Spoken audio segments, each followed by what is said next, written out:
Hi everyone, আসসালামু আলাইকুম। চলে আসছি রুমানা ইসলাম আপনাদের মাঝে আবার একটি নতুন ব্লগ নিয়ে।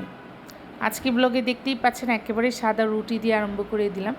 আর এই ভিডিওটা আমি আরম্ভ করে দিয়েছি একেবারে ভোর 4:30 থেকে। আর এখানে মুগ ডাল রান্না করেছি, ডিপে রেখে দিয়েছিলাম, রাতে রান্না করেছিলাম। আর রুটি বানাতে গিয়ে যে আটার গুঁড়িগুলো এদিক সেদিক করে আমার অনেক বেশি বিরক্ত লাগে। যাই হোক, একটা করে রুটি বানিয়ে বানিয়ে রাখছি। আর এখানে রুটি বানানো আমার শেষ হয়ে গেল। আর হঠাৎ করে দেখছি বৃষ্টি পড়ছে, তখন হয়তো বা 5টা 5:30। আর এদিকে একটা চেয়ার থাকে, আমি মাঝে মধ্যে বারান্দাতে এসে বসি। আর এখন আমার একটা রুটিন হয়ে গিয়েছে ভোর 4টার দিকে ওঠার। আগে উঠতাম না, খুবই কম, যেহেতু আমি খুবই লেট নাইট করে ঘুমাই। তো এর জন্য এখন একটু মাঝে মধ্যে খুব খারাপ লাগে। আর এখন ভোর 4টার দিকে উঠতেই হবে, যেহেতু ছেলেকে মাদ্রাসাতে দিতে হয়। আর না হলে তো হুজুরের চিল্লাচিল্লি শুনতেই হবে। আর এদিক থেকে আমি কিছু ডিমটাও ক্লিন করে নিচ্ছি।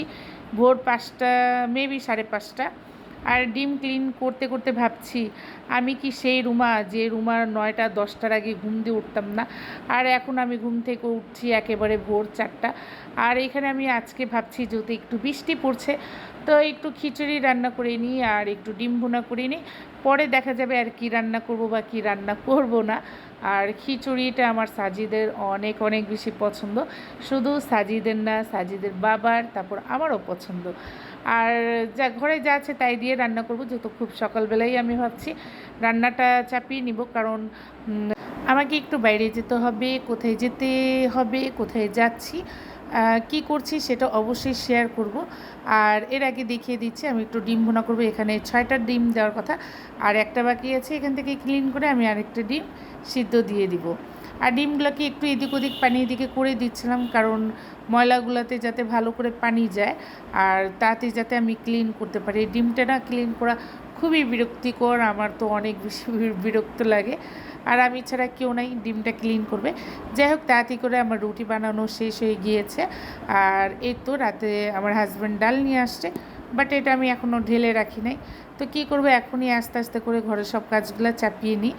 আর দুপুরের জন্য আমি অল্প স্বল্প যা রান্না করলাম, টমেটোর সালাদ, এদিকে খিচুড়ি রান্না করেছি। খিচুড়িটা আসলে মাশাআল্লাহ অনেক অনেক বেশি মজার ছিল।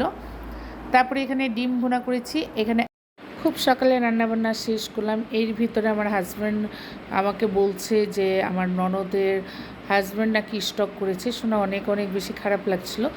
তাই ওনার জন্য একটু ডিম নিয়ে নিলাম।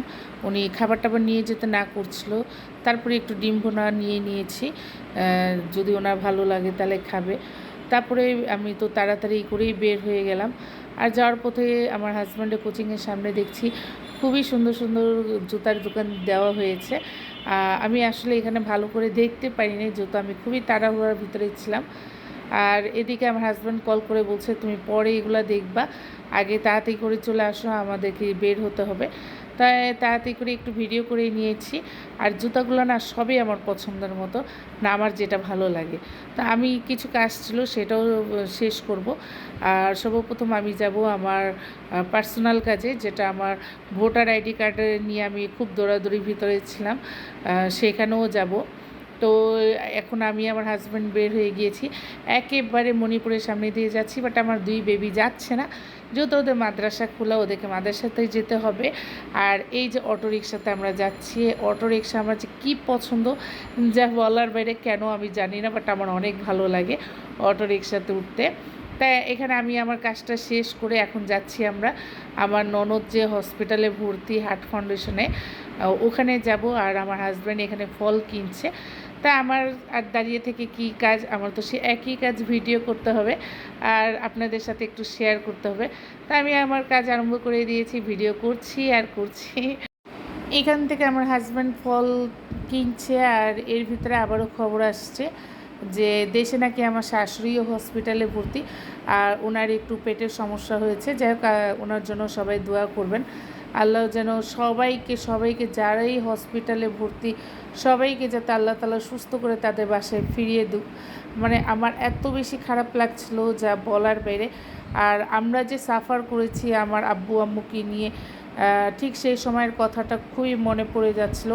আর মনটা না অনেক বেশি খারাপ ছিল। আজকে ভয়েস দিচ্ছি, অবশ্যই ভয়েসে বুঝতেই পারছেন যে আমার মনটা আসলেই খুবই খারাপ লাগছে। এক তো মানে আমার শাশুড়ি ভর্তি, ননদের হাজব্যান্ড ভর্তি, দ্বিতীয়ত আমার বাসার কথাও খুব মনে পড়ছে। আর এত কাছে হসপিটাল থেকে বাসা আমার, যে আজকে যদি আমার আম্মা আব্বা বেঁচে থাকতো হয়তো বা আমি বাসায় না গিয়ে ব্যাক করতাম না, অবশ্যই বাসায় যেতাম। কিন্তু আম্মু আব্বু তো কেউ নেই, তাই আজকে আমি শুধু হসপিটাল থেকে ডাইরেক্ট বাসায় চলে আসলাম। তো যাই হোক, কষ্ট, কখনো হাসি, কখনো কান্না, কখনো খুশি, এগুলো নিয়েই তো মানুষের জীবন। আর ব্রিজের উপর থেকে যখন যাচ্ছিলাম একটু টুকটাক জিনিসও কিনে ফেললাম। আর এই যে আমার হাজব্যান্ড আগে আগে চলে যাচ্ছে, আর এটা হচ্ছে শিশু মেলা। এখানে অনেক স্মৃতি আমার অনেক। যখন আম্মার বাসায় ছিলাম তখন প্রায় এখানে আসতাম শিশু মেলাতে, আর খুব ভালো লাগতো। সন্ধ্যার পরেই আসতাম, সন্ধ্যার পর আসলে মানে অনেক বেশি ভালো লাগে। আর এখন আমার তো একটা অভ্যাস, সন্ধ্যার পরেই কোথাও বেড়াতে যেতে ভালো লাগে। দুপুরে সকালে বের হতে আমার ভালো লাগে না, বাট আজকে আমাকে দুপুরবেলায় বের হতে হলো। আর খুবই বোরিং লাগছিল। কিছুই করার নেই, কাজ থাকলে তো বের হতেই হবে। চলে আসলাম হার্ট ফাউন্ডেশন। এই হসপিটালেই আমার ননদের হাজব্যান্ড ভর্তি, আজকে সকালবেলা ভর্তি হয়েছে। তো এই রাস্তাটা অনেক ফাঁকা ফাঁকা লাগছে, ভিতরে আসলে রুগী আছে। আর এই জায়গা দিয়ে আমরা হেঁটে হেঁটে ভিতরের দিকে যাচ্ছি। একেবারে এখানে আস্তে আস্তে দুপুর 3:30 বেজে গিয়েছে, আর 3:30 মানে লাঞ্চের সময়। আর একেবারেই ফাঁকা ফাঁকা, লোকজন খুবই কম। আর আমরা এইদিক ওই দিক দেখে দেখে একটু ভিতরের দিকে যাচ্ছিলাম। সিঁড়ি দিয়ে উপরে ওঠা নামাটা আমার এত বেশি বিরক্ত লাগে যা বলার বাইরে। আর 3তলা উঠতে হবে, তাই আমার হাজব্যান্ড আমার ননদকে কল দেওয়ার চেষ্টা করছে যে কয়তলা বা কত নাম্বার রুমে। আর এরই ভিতরে আমার ননদ চলে আসলো। এই তো ভাইয়া, ভাইয়ার একটা হার্ট ব্লক হয়ে গিয়েছে। তো আমরা এখানে এখন চলে আসছি, একটু কথা বলবো, ওনাকে দেখবো। সবাই আপনারা দোয়া করবেন, আর অবশ্যই ভিডিও ভালো লাগলে একটা লাইক দিবেন। আল্লাহ হাফিজ, আসসালামু আলাইকুম।